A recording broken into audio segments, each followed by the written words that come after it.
Hello and welcome to One Shot Beverages Basement Command. Today I'm going to tell you what you need to do to fire up your espresso machine for the first time.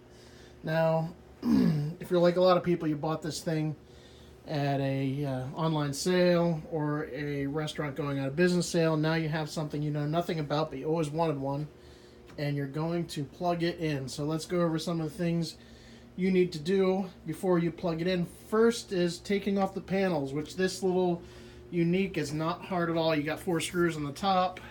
You take those off, the side panels come off. Then you got some tabs on the back that just hang the panel and 2 screws on the bottom. That's easy.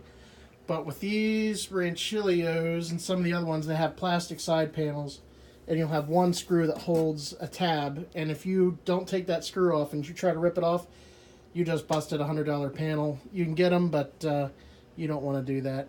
So you get the panels off and you start looking around. Now you should know you carried this thing. It has water in it. You can hear it sloshing around, so you're not going to burn up the element. In most cases, they have a probe here on the top. This is the water probe that if you pull that off, it'll start to fill. And regardless, all espresso machines have a fill cycle. When you turn them on, they start filling. And that will take us to the next thing, the H2O. How are you going to get H2O to this machine? They do not need to be plumbed in with pressure. They do not need pressurized water. This is a rotary vane pump. It will suck out of any source you have unless your pump is weak, and therefore it will not suck and you'll need to buy a new one. But do not worry about that because they are cheap. You can go to any store and get them. Plumbing stores will have them. Welding stores will have them. These pumps are used everything from medical to welding stores will have them. They're not expensive, so just search one out. The worst part will be making the connection because this is some of them are kind of weird. You'll just have to use the ones out of it and adapt it to your plumbing at your house. That'll be the hardest part, or just have it suck out of a jug. They get weak and they won't work. Just buy a new one. It's not a big deal, under $100. So you got your setup. If you have one of these machines, it's smaller, it's a 110. You can use them just with house electricity, plug them in.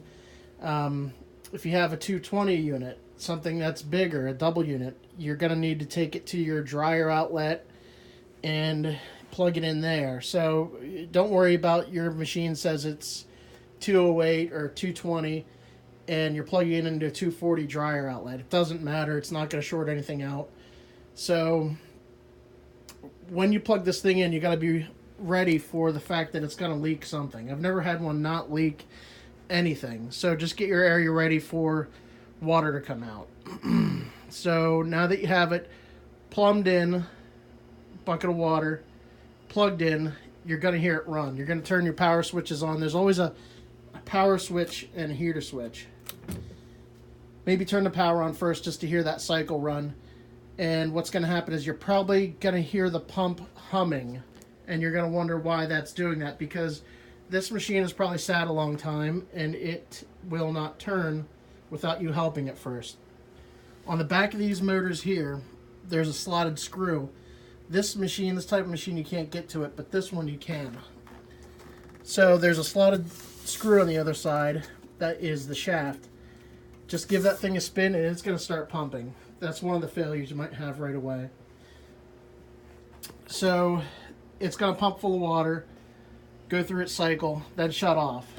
Then you know it's satisfied, it has water. Next button, heat. Have it heat up. You're going to sit there and watch it. Make sure your valves are closed.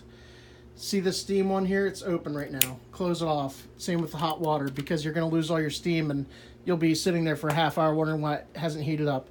Now hopefully it's heated up and you haven't had any problems and we can move on to step 2, checking all the functions.